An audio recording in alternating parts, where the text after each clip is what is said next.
y recuerdo que el dolor, ya no sé si por intentar tocar la guitarra o por las heridas que yo tenía en las muñecas, eh, me echaba pomada de esa pomada del tigre, esa para de dolores musculares. Me la untaba en las manos, pero como con singular alegría. Y me las envolvía con playeras y guantes, bueno, me ponía guantes para el frío y luego me envolvía con playeras y así me dormía porque eran unos dolores bien feos. Eh, pero poco a poco empecé a recuperar la movilidad, y digo poco a poco porque en realidad fueron años de estar insistiendo con la guitarra. La guitarra fue una especie de terapia para emocional, etcétera, pero más para intentar recuperar la movilidad de los dedos y que me respondieran. Eh, Después de eso volví a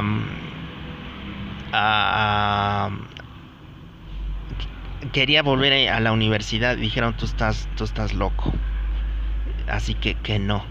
Y de hecho sí llegué a ir 2 días, tres, pero me di cuenta que ya eso ya para mí había terminado. Eh, Fue entonces cuando descubrí las artes marciales internas, todo eso del Tao, del Zen, y me empezó a interesar. Practiqué después arte marcial externo, así nada más porque ya no tenía para dinero para pagar un dojo, pero llegué a ir a clases gratis de aikido, taekwondo, kickboxing, así. Poco a poco fui recuperando esa memoria muscular, esa coordinación que necesitaba, y empecé a mejorar. Practiqué Qigong, Falun Gong, también se le conoce como Falun Dafa. eh, Más de esto de la meditación, más libros de PNL, libros de estos tipo confianza total, más sobre resiliencia, espiritualidad y más sobre nutrición, y empecé a mejorar. Fue un proceso de 8 años,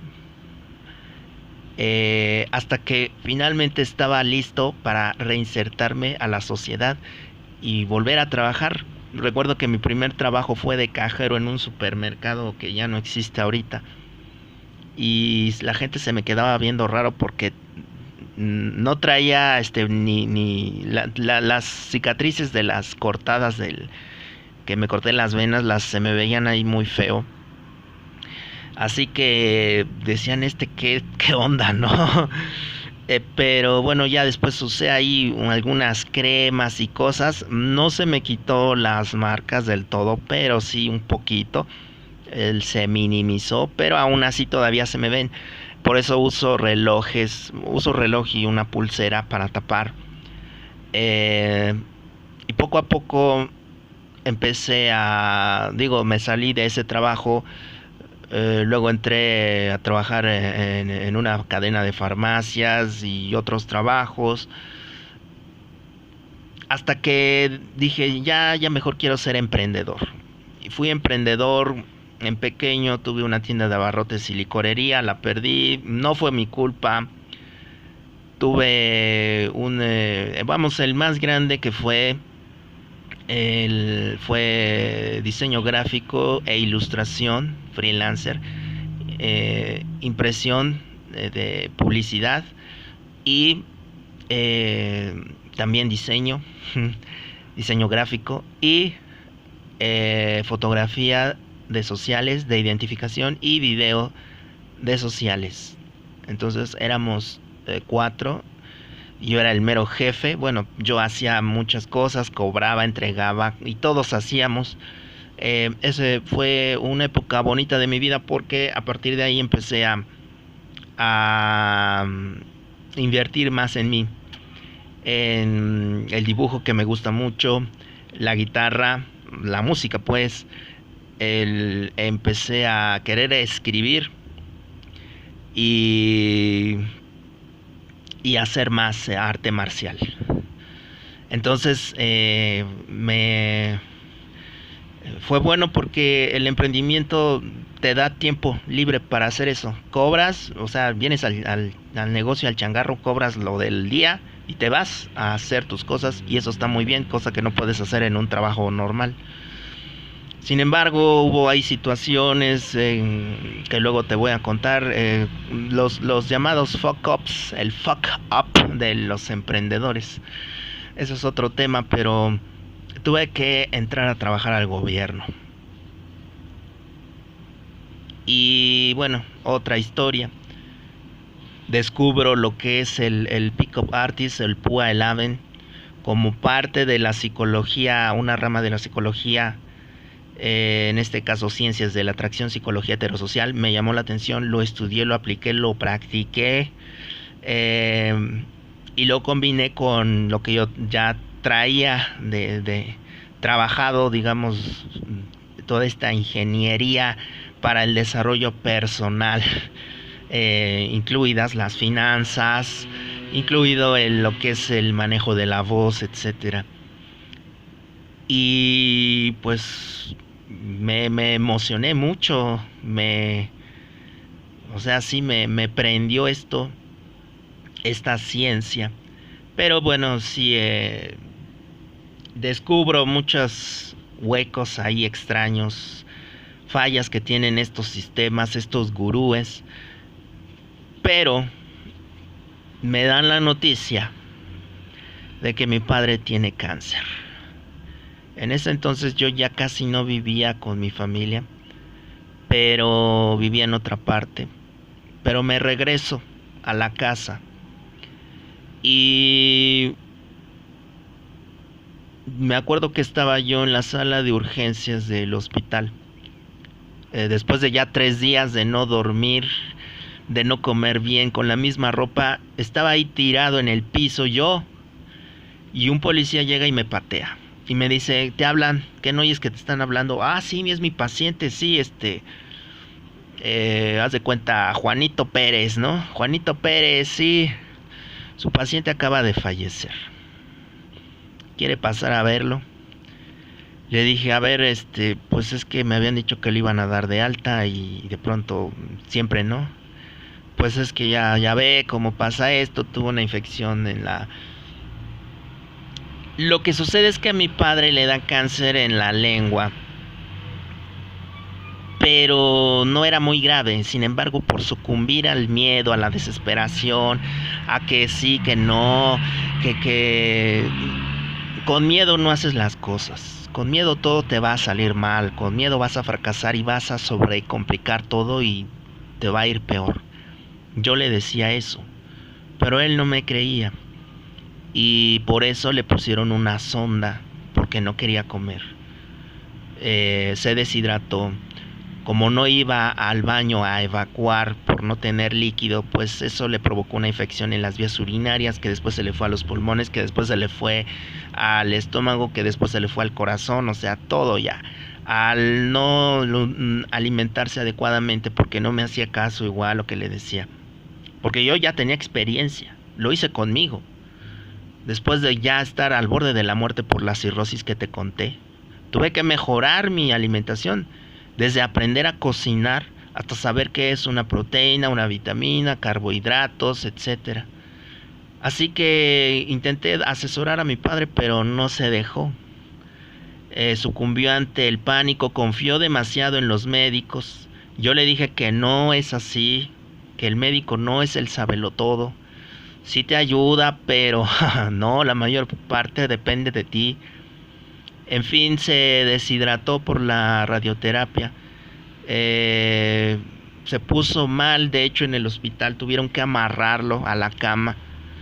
Lo amarraron ahí con unas cintas, porque se arrancó la sonda y porque golpeó a una enfermera. Bueno, la manoteó, no es que le haya pegado, nada más le pegó con el brazo, ¿no? Entonces lo tuvieron que amarrar. Sí, fue un paciente muy difícil, pero pues él sucumbió lamentablemente a este pánico y murió, se fue en 3 meses y se fue de una manera muy sufrida, créeme, horrible. Y me entregaron el cuerpo de mi padre el día de mi cumpleaños. El día de mi cumpleaños, eh, 14 de febrero, aquí en México es el día de San Valentín, es día de mi cumpleaños. Me entregaron el cuerpo de mi padre y bueno, pues yo lo acepté con toda la serenidad y calma del mundo. Tanto fue así que hasta los médicos se asustaron. Sospecharon que mi familia le había hecho algo y que por eso había llegado en un estado tan deplorable, deshidratado, desnutrido, con una pérdida de masa muscular brutal, como si hubiera sufrido de violencia intrafamiliar. Así que me interrogaron y les di testimonio de toda mi historia de infancia, de violencia intrafamiliar, etcétera, adicciones, golpes, tal. Ellos se me quedaron viendo como, y es raro que no te hayas vuelto loco o no hayas terminado muerto. Así que más o menos les conté esta que te estoy contando a ti. Y créeme, ellos estaban con la boca abierta, dejaron de lado sus cosas y estaban ahí escuchándome como si yo fuera el super cuentacuentos. Y hasta que no vinieron por ellos y les gritaron, oigan, ya dejen a este tipo, váyanse a hacer sus cosas. Pero uno de ellos me dijo, no sé cómo es que sigues vivo. Le conté cuando éramos niños y de pronto estuvimos envueltos en una balacera. O sea, nos dijeron tírense al suelo, policías y ladrones balaceándose, y nosotros ahí, era mi madre y yo espantados, tirados en el pasto. Y eso fue, o sea, como eso te puedo contar 1001 historias de violencia. Enterramos a mi padre y desde entonces cada 14 de febrero yo me acuerdo de él, aun cuando, bueno, no sé si las demás personas de mi familia, los que queden vivos, se han de acordar de él. Pero bueno, yo ahora estoy solo, vivo solo. A veces sí estoy con gente, pero la gente está, pero no está. Y por eso estoy mejor en soledad, viviendo solo. Es lo mejor, créeme, es una bendición. ¿Cómo le voy a tener miedo a esto del coronavirus? O, o sea, miedo en las situaciones en las que yo estuve. Y hay gente que todavía está peor, víctima de secuestro. No, o sea,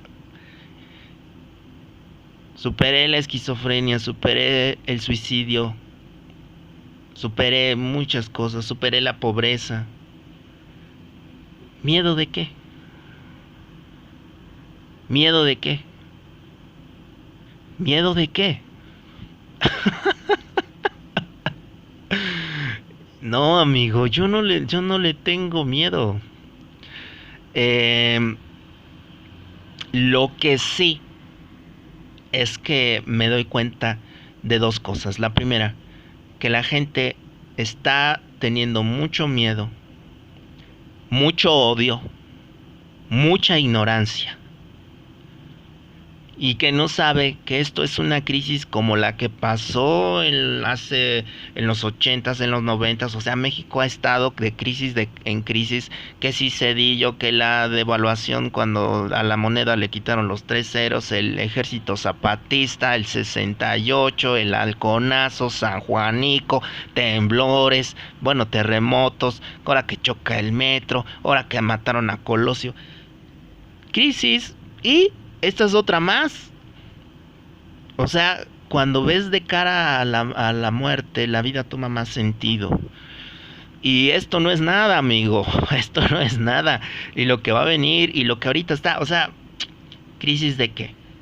Lo que sí, y la otra cosa, es que el temor, lo único que sí le temo es a Jehová, a Dios, este temor, pero el temor a Jehová se refiere más bien a desdeñar todo lo malo, todo lo vil, ese lado oscuro, lo luciferino, eso que está dentro de uno, que dice que Dios no existe, que te hace pensar en suicidarte, que te hace pensar en ser malo, o tan solo en ser indisciplinado, aunque no seas malo.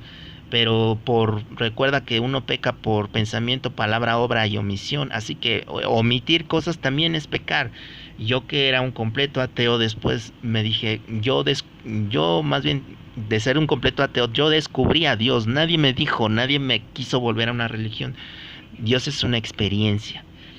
Y el haber desobedecido esas reglas fue lo que te hace que las cosas, es lo que hace que las cosas te vayan muy mal. Así que siguiendo estas leyes universales, las cosas van a ir para bien. Y una de esas es no sucumbir ante el miedo, incluso cuando las cosas vayan muy mal, cuando tengas a la muerte y al diablo riéndote en la cara.